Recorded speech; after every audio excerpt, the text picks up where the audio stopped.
Nice to have you. Yours. Nice to be back. Really, it is. I mean, the guitar, it seems like home to you, really. And having heard you playing and rehearsing, it's nice to see you there with just an acoustic. That's how it started off. With an acoustic. Yes.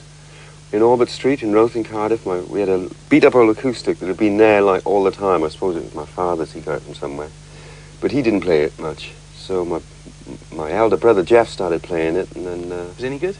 Yeah, he turned out to be a really good player, Jeff.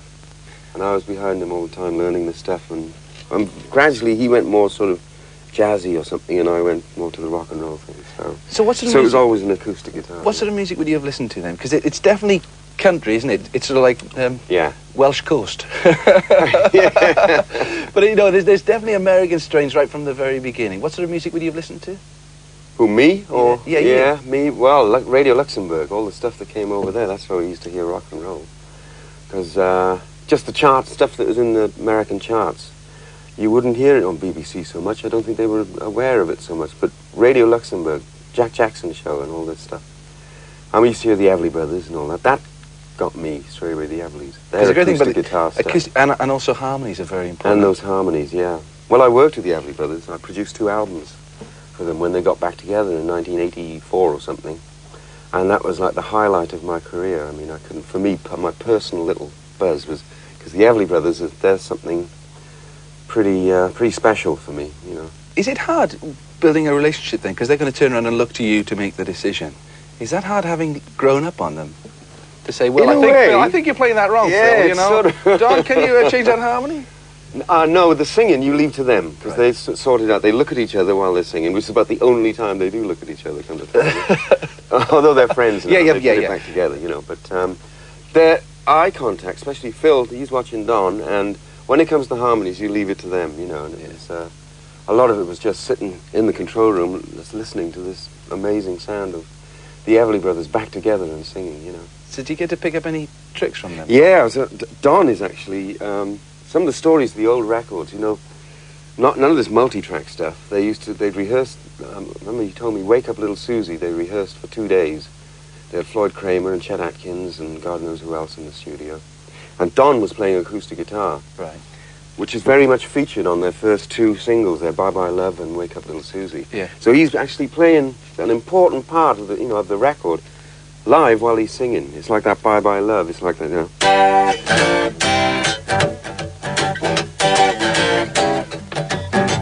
Bye-bye love, bye-bye happiness, hello loneliness, I think I'm gonna cry. Bye-bye love, bye-bye sweet caress, hello emptiness, I think I'm gonna cry. Bye-bye my love, goodbye. Take it. There goes my baby with someone new. She sure looks happy, I sure am blue. He was my baby till he stepped in. Goodbye to romance that might have been. Bye-bye love, bye-bye happiness. That sort of thing, you know. All those, which was really made the record, and I always thought that would have been a session musician doing that. It was Don played all the guitar on that, which is quite interesting. Having said that about him playing the acoustic guitar, he used to play everything on your records, didn't he? I mean, something like I Hear You Knocking. I played most of them. Mickey played on that as well. Mickey G. Mickey G played on that, yeah. Again, another lad from this area. Yeah, one of my favourite guitar players of all time. In my top 5 guitar players, Mickey In the whole world, because you played in the whole world. Out of Albert Lee, Chet Atkins, and Mickey G's got to be in there. He's great. Recorded in Wales? Yes, at Rockfield Studios. Was it really a studio in those days? Had it got to a studio by that stage? Because it started off Not what you would above call... a cowshed, didn't it? Yeah, it was the potato loft above the cowshed. They had 2 mono machines, so if we wanted to do any double tracking, we'd have to bounce from one machine to the other whilst playing, you know, that old dodge. Ping-ponging. That was quite an art. They don't do it that anymore. Yeah, ping-ponging. Yeah.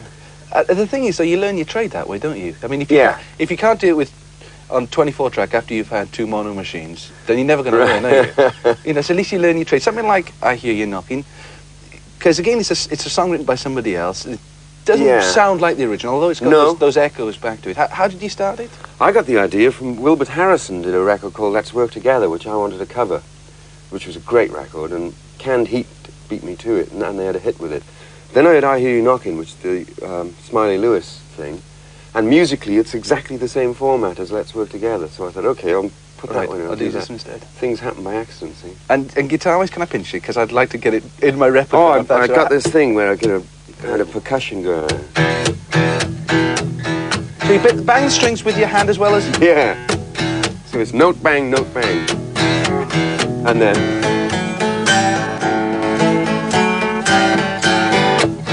You left me a long time ago, and now you're knocking on my door. I hear you knocking, but you can't come in. I hear you knocking, go back where you can. Great. And the thing is, there aren't any real drums on it, are there? It's a funny sort of rhythm I thing. tried everything, but it sounded too normal. I remember I had Terry Williams tried putting drums from on Wales? it. Yeah, from, well, he was in Swansea, he was in one of the Swansea bands at the time, just before that, in The Dream or something like they were called. And I always loved his style of playing, great drummer. And we tried it, it just didn't work with a normal kit, and I ended up just putting a small tom with a wet towel over it, and a hi-hat, which I was hitting with a piece of metal to get a crash on it, put it through a spring reverb. Crazy, I don't know where. It just, I kept doing weird things till it sounded right, you know, and then all of a sudden it all came together and I went, yeah, this is something. So how long did it take from start to finish? Well, it wasn't done in one session. I'd do a bit and then walk away from it and leave it for a few weeks and then go back and... I don't know. So it was over a period of about 6 months, it must have been. And a surprise hit, really, I suppose. You weren't supposed to be having hit records by then, working in a... No, not at all. Potato line. And I took it to the record company and they turned it down. So I was with Tom Jones' manager, Gordon Mills. He had an agency in London. And I've been doing some work for them with my band Love Sculpture from previous records, Saber Dance. So, I hope that's not too complicated. I understand, I'm with you. I'm with you. Yeah. So Gordon said, yeah, I'll form a label and put it out. So he formed MAM Records. And that was MAM 1, I Hear You Knocking. Good. And they released it, and within 2 weeks it was #1. And there was nothing behind it. No, I didn't have a manager or a publicist or a band, nothing. It just, the record just went, you know? Yeah. And then all over the world, same thing. Then, can I just take you back? Because you mentioned people like Mickey G, Terry Williams. What was it like growing up as a rock musician in Wales in those times? Because it seems as if it was alive with great musicians on every street corner. Was it? It wasn't quite like, although there wasn't a lot of activity. I think because rock and roll was so strange, like it had come from another planet, and it captured our imagination. A lot of guys, 17, if you were 17 in 1963, that you were a prime candidate to be corrupted by rock and roll forever. They're still working with you. Yeah, right, it's still there. So you go on, and I suppose America, if not home, is like your musical home, isn't it? Yeah. Things like Rockpile took you there, and did you have more success in America than you did back home, do you think? Or at least they understood what you were doing? Yes. It's a strange thing, yeah. I'm quite well known over there, but without that many, it's not just on a run of hit records where most people, they hit on a thing that people like, and they get 3 years success, and then that's it. That's your shelf life in the rock and roll business, you know. But for some reason, I think because I never planned it or made any plans to do any... I just did what I want from one day to the other, and it seems to have somehow kept me alive there. And there's interest there. I can always get a record deal, and I've done some funny things. I like doing strange things like putting odd people together and getting it televised or something, making shows up. You seem to be the king of that, don't you? Because you do, what, the big thing in Seville, which is for the... Yeah, the guitar thing. I mean, who played on that?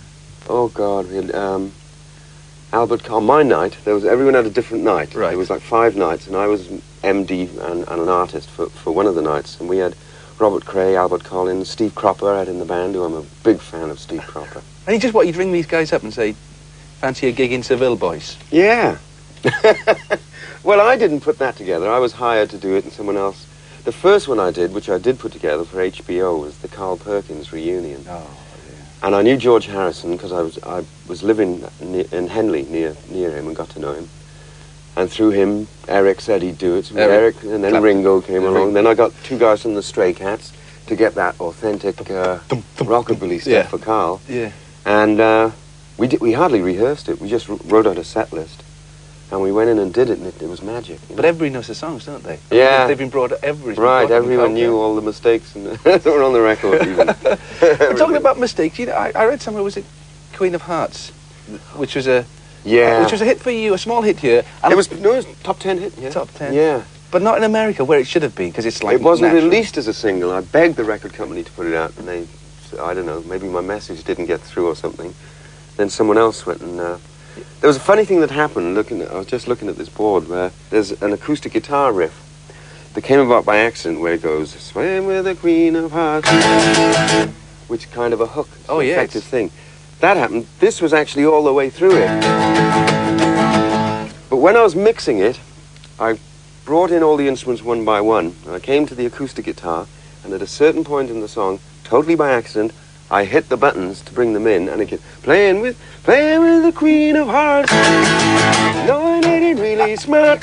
And I went, oh yeah, that's it. So right through the mix, I was just hitting those buttons at the right time, where the two acoustic guitars came in at that bit, and it made the record. Otherwise, it just wouldn't have had that. You know, accidents. All the best things happen by accidents. Do you remember it? Midnight, I'm waiting on 12:05. Hoping it'll take me just a little farther down the line. The moonlight, you're just a heartache in disguise. Won't you keep my heart from breaking if it's only for a very short time? Playing with the Queen of Hearts, knowing it ain't really smart. The joker and the only fool to do anything for you. Playing out another life, thinking about a life for crime. But that's what I have to do to keep me away from you. See, I think that when I hit those buttons and it came in, it reminded me of the Everly Brothers, because they used to do that. The thing comes full